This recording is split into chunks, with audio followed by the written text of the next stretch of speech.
How does home ownership benefit communities?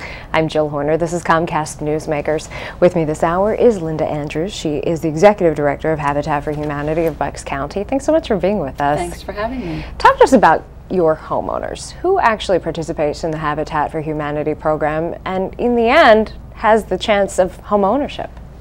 Our homeowners are working class families in Bucks County. They are families who, first of all, they have to be working. They have to be holding a job in order to qualify for a home. But we find that they're holding positions as EMTs, hospital technicians, child care workers, factory workers, teachers, all people who are vital to the economic health of our community. And they are working families. They are working families. In order to qualify, they have to show proof of income, just like you or I would. So talk to us a little bit about that process in actually determining who can qualify to have a Habitat for Humanity home, and then the role that that family plays in actually helping to construct their own home. Well, first of all, we have several different areas in which they have to qualify. They have to qualify based on income guidelines.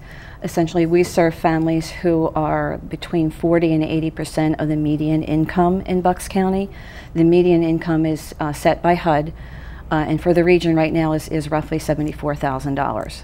So our families right now, depending on family size, it might be a single individual, we do qualify as a family, up to a family of 8, they can be making anywhere from $24,000 to $82,000 in order to qualify for a home. So they have to meet those guidelines. We have credit guidelines they have to meet. They have to show proof they have been living or working in Bucks County for at least a year. So we are serving people who are in Bucks County already. We're serving our own community. They also have to demonstrate need. They have to show that they're living in what we would term substandard conditions. That can range, it can be a number of issues that they might have. Most of our families are coming in, they're living in overcrowded conditions. They might have a family of 5 or 6 living in a 2-bedroom apartment.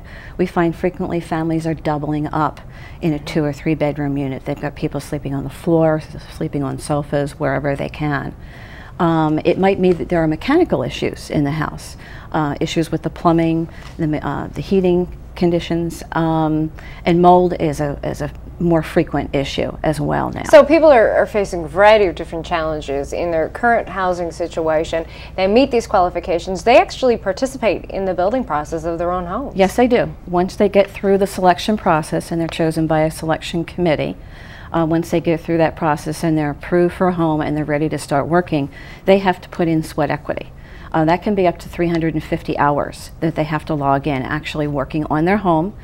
We also require them to take some workshops on financial issues and teach them how to maintain their home, how to set up a household budget, things like that.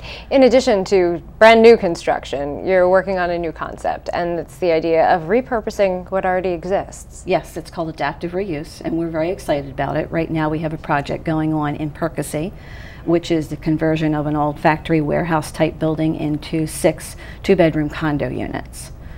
So we're looking at maintaining the integrity of the original structure because it's important to the town, but then also creating a home ownership opportunity. It's a way of creating more home ownership opportunity without taking away vacant land in Bucks County. Now, in addition to all of these wonderful opportunities for families to achieve the dream of home ownership, you're looking for people to get involved. You're always looking for volunteers. Always looking for volunteers. We can use so many different people from all walks of life can help us. The most popular way is certainly to come out and help build on construction site. Because you really have that hands-on, and very frequently you're actually working with the family as they're out doing their sweat equity hours. But we also have volunteer opportunities in our restore, and even in the office. We have a lot of people who come in frequently and help us do some of the office work. That helps keep our overhead expenses down. All right, an amazing program getting dozens and dozens of families into homes of their own. Yes. Thanks for being with us. Thank you so much again. We've been talking with Linda Andrews. I'm Jill Horner for Comcast Newsmakers.